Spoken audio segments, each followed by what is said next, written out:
holiday as a way to kind of get us to swallow that, essentially, right? But would you agree with that? Do you think Europeans have influenced Christianity more than Christianity has influenced us?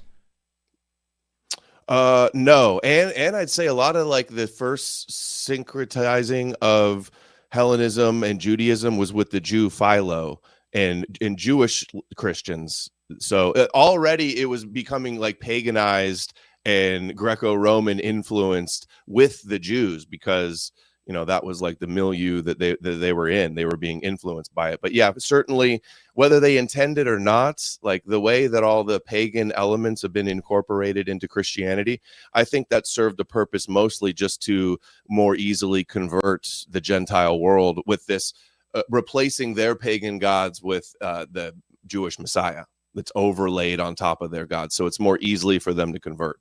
Would you say, I mean, it's interesting to talk about like kind of the political dynamic of that time, because a lot of people aren't thinking about that too much, right? You've had the destruction of the Second Temple. They're under the thumb of Rome. All the shit has happened with, Hadrian, and they're in trouble, right? Kind of around this period. They're close to like being, competed out of existence. Greece, or Greco, it's a Greco-Roman tradition, but Greece and Greek religion was dominating at that time, right?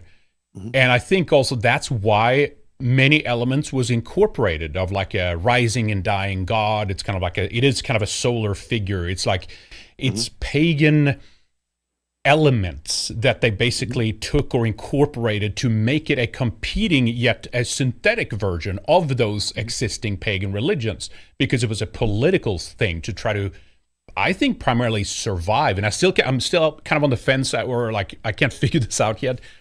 Either they did it because they were trying to get themselves to actually change, or themselves to alter their behavior, right? So you can talk about certain things of like what happened in the temple, right? And throwing over the money changers. You have to turn the other cheek. This idea of like constant revenge, essentially, right? Or trying to get it.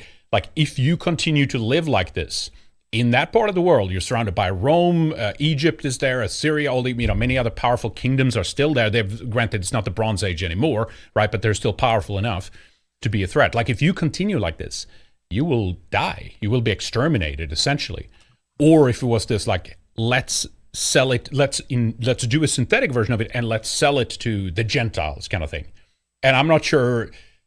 Maybe it started as one thing, but then it turned into another thing, and it was like, well, it is what it is now. Let's kind of run with it and use it or whatever. We're not in the heads of these people, so it's impossible to know, but I'm sure you're thinking about these ideas too. What's your sense of it? Yeah.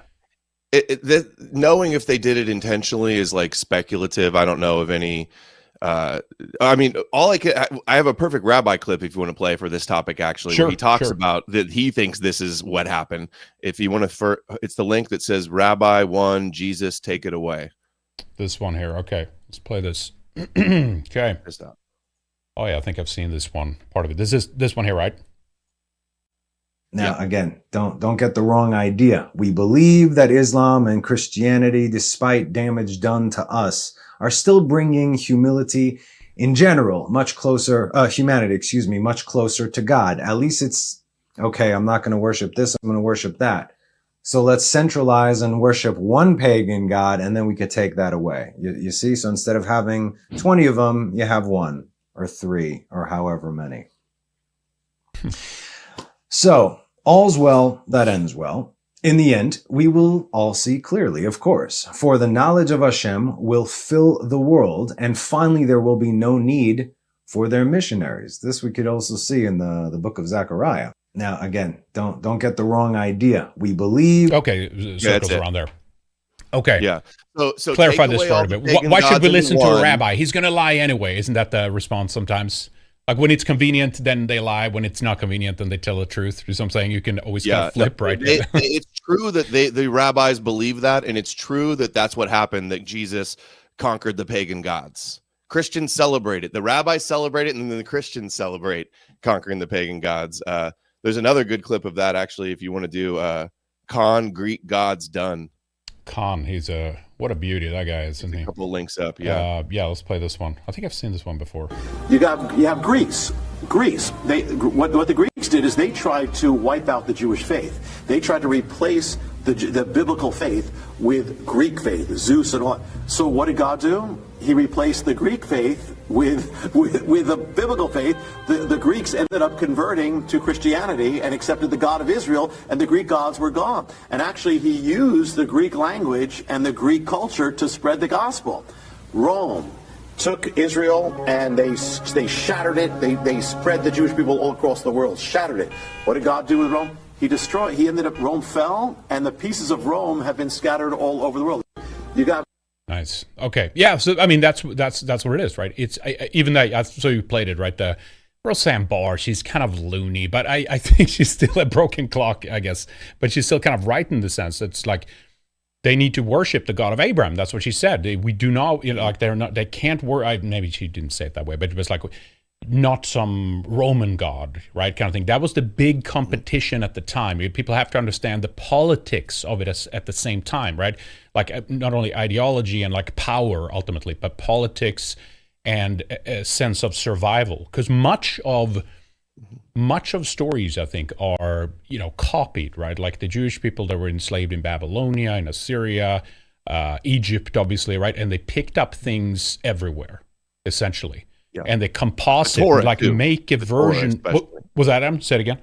The Torah, especially the Old Testament and Torah, it's just right. Yeah. It's just about as fake as the New Testament is. And they make a new kind of version of that, and kind of out of that comes this like, here's an even more powerful religion. Now, again, you can argue, well, why did it take over? How was it done? What was the power mechanism and dynamic behind it? But right now, from our vantage point, well, it is what it is. And if you look back at it historically and look at it from that point of view, which most people don't, they don't see it as like a mechanism for power and control and ultimately, I think, subversion as well. I think they've always been more concerned with going after paganism, right, and eradicating that so that we will fall in a position where we link with their, or that our access to God is through them. Right, with them as the authority and them as kind of our parents, so to speak. Would you agree with that?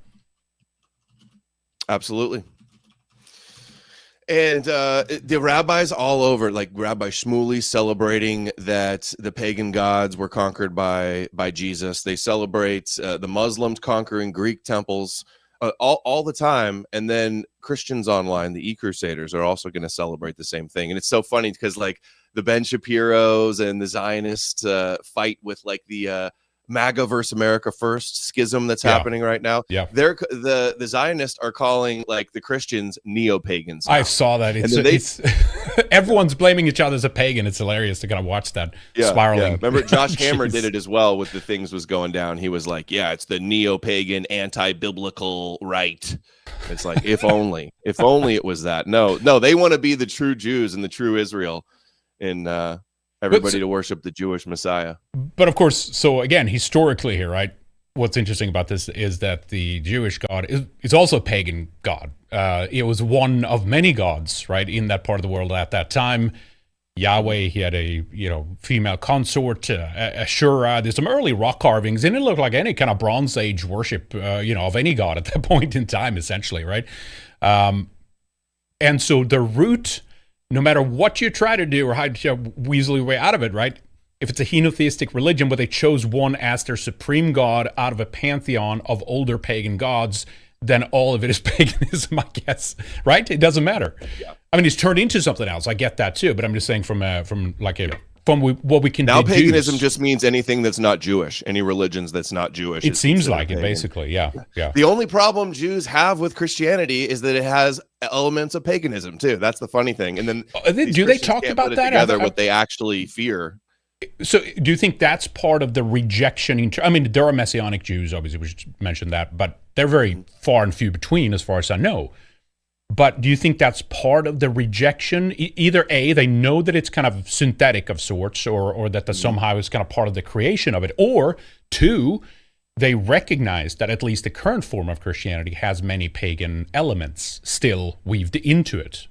Which one do you think it is? Yeah. The only objection they really have to Christianity, besides blaming Jews for killing God, is the idolatry. That's some rabbis think that Christianity is idolatry because the Trinity, because it says that a man is God, and there's rules in Judaism in the Torah that speaks against that. So yes, they do see it as idolatrous and pagan because of that. Also because of the blood drinking, because there's a prohibition against drinking blood, and Christianity drinks the blood of Jesus. So those are the pagan elements that rabbis object to, and that it acts as a deterrent. It makes it a deterrent where it's like an antithetical religion to Judaism, so they stay away from it. And there's a Deuteronomy 13. There's a scripture that is cited in the New Testament. I think it's New Testament about Jesus, and it says like there's a false prophet that tells you to not follow the laws and like the holidays, I think it is, and they liken that to Jesus. They go, we were warned about Jesus in that Deuteronomy 13 verse. Interesting. Mm-hmm. All right, so obviously a lot to dig into and kind of go through here, right? But what about the argument that, well, Christians used to be antithetical to Jews, or like medieval Europe, they were kind of going after Jews, right? It's not until there's a reform of the Vatican. Obviously, that's later. That's like 1960s, essentially, Vatican II and all that stuff, right? But it's kind of like the problem is just kind of when the Scofield Bible shows up and the new version of that Christianity comes out to that. Tell us a bit about what you found in terms of like shooting that down, or like what was the relationship with Christians and Jews historically, as far as you know? Yeah, like a twin rivalry, like a schism between Jewish sects fighting over who the Messiah is. That's how it's been traditionally. But yet they're intertwined, and who got the raw end of the deal? The pagan world or Judaism with the last 1700 years of Christianity? Because the pagan gods and paganism, how many more pagans were killed in the last 1700 years because of Christianity, or Jews were killed? It's not the number's not even close. Paganism has been largely eradicated. Judaism, it was protected. They ensured the survival of Judaism because they have to be around at the end time, and they're supposed to be witness, and they created laws protecting them. While like the Theodosian Code, when Rome adopted Christianity a few decades later, paganism was outlawed by punishment of death, while Judaism was protected and actually had special remember seeing something. I'll see if I can pull it up here, but I remember seeing that as well, that there were certain, privileges, I guess, that they were granted, right? Yeah. I was even looking through some discrimination, but discrimination that simultaneously almost like fit within Judaism, like to keep a barrier and a separation between Jews and Gentiles even. Well, again, this kind of gets to the heart of the ethnic question a little bit as well, because look at, for example, then the Spanish Inquisition period, let's say, or even the preceding point up to that. I was going through a few of them, and apparently there's quite a few like conquistadors and even inquisitors at that time that were actually Jews, and some were known, right? There were conversos, or some call them crypto. I think there's two, technically that's two different brackets, right? Some people openly said, no, it's fine. I'm a Christian, I'm on your side, I'll convert type of thing, right? And some were like, just went underground, right? Crypto conversion, no one knew kind of thing. But many of them were apparently quite known, which is like, I was looking through it the other day, I was like, how about that? Interesting. Because it was like this idea that the ethnic then consciousness of sorts in European is eroded with a more universalist view, that like it's fine just as long as you convert kind of thing. And if you look then at the period of Spain leading up to, again, Spanish had fought for 700 years, right, to basically get the country back after Jews originally back in the 700s or so opened the gates to Toledo and many of these other, cityscapes. It was mainly Goths that had settled or at least built some of those city-states at the time. It takes them about 700 years to get the country back. And then by the time they do that, it's like this, okay, they kicked out Jews, but only those that didn't convert, right, kind of thing. And the question is like, okay, but now you've eroded the idea of an ethnic component to this at the same time. And you could argue then that over time, that also kind of helps to undermine what Spain has become. Now we're talking about a long period of time, so it doesn't all happen at one sub-state, but I'm saying outdrawn like that on a long time scale enough, you realize that it's like they can have Jews, an ethnic identity, maintain that and have a ruthless self-interest when it comes to their own race, their own people. But for Europeans, this has become this kind of thing. We're like, well, it's kind of universal, and it doesn't really matter what race you are, as long as you convert, you're fine. And we've lost that sense of identity I feel. What's your view on that? And what do you think? Is there any aspect inside of